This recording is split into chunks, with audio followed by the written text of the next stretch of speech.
Heart attack سے مرنے والے کیا شہید ہیں؟ جو لوگ ہارٹ اٹیک یا کینسر سے مر جاتے ہیں تو کیا وہ شہید ہیں؟ کیا انہیں شہید کہا جائے گا؟ عرفان ناصر بلوچستان سے.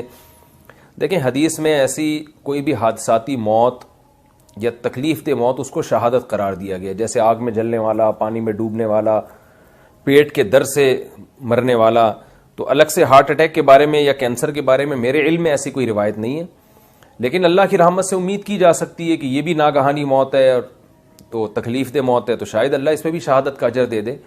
لیکن خوب سمجھ لیں کہ جب حدیث میں آتا ہے نا کہ اس طرح سے مرنے والا بھی شہید، اس طرح سے مرنے والا بھی شہید، تو اس کا مطلب یہ ہرگز نہیں ہوتا کہ جو اوریجنل شہید ہے، جو اللہ کی راہ میں جان دیتے ہوئے شہید ہو جائے تو یہ لوگ اس شہید کے برابر ہو جائیں گے. ایسا ہرگز نہیں ہے.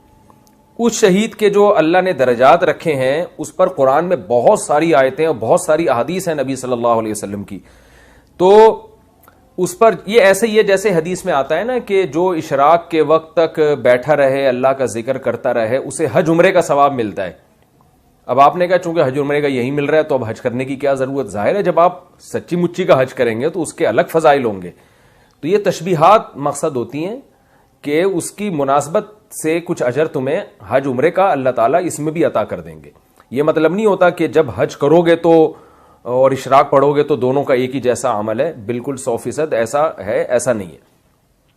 تو اس لیے خوب سمجھ لیں کہ یہ سب شہادت کے درجات ہیں. پیٹ سے عورت اگر پریگنینسی میں موت واقع ہو جاتی ہے وہ بھی شہید حدیث میں آتا ہے. تو ہم اللہ کی رحمت سے امید لگا سکتے ہیں کہ ان کو شہیدوں والا اجر ملے گا. لیکن جب آپ اللہ کی راہ میں میدان جہاد میں جان دیتے ہیں تو وہ تو بہت زیادہ اجر ہے. اس کا حدیث میں آتا ہے شہید کا خون کا قطرہ زمین پہ گرنے سے پہلے اللہ اس کے گناہوں کو معاف کر دیتے ہیں. اسے غسل نہیں دیا جاتا، اسے کفن نہیں دیا جاتا. تو بعض علماء کے نزدیک تو اس کی نماز جنازہ بھی نہیں ہے.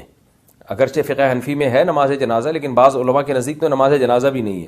تو وہ والے احکام بہرحال اس شہید کے جاری نہیں ہوں گے. لہذا ایسے لوگوں کے نام کے ساتھ شہید ایک لقب کے طور پہ نہیں لگانا چاہیے. ایک خاص قسم کا ایک نشان دے دیتے ہیں، کسی کو نام کا جز بنا دیتے ہیں، جیسے فلاں شہید فلاں شہید. اس طرح کی بیماریوں میں انتقال کر رہا ہو تو اس کے لقب کا حصہ نہیں ہونا چاہیے، کیونکہ اس سے لوگ دھوکہ کھاتے ہیں اور سمجھتے ہیں شاید یہ میدان جنگ میں لڑتے ہوئے شہید ہوئے ہیں.